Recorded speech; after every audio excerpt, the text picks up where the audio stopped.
روجه رااله الله دې توفیق مونږ ټولو ته راکړي. په روجه کې دوه کار وکړئ.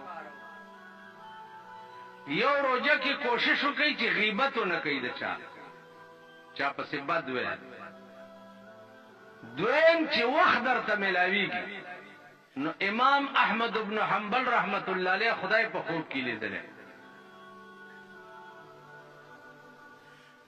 نو امام احمد بن حنبل ورته وی چې یا الله ته په څه شي ډېر خوشحالېږي چې زه هغه کار وکړم، ته په څه خوشحالې؟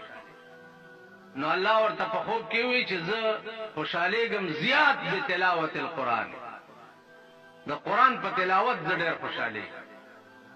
نو خدای توفیق درکړي قرآن هم ویلی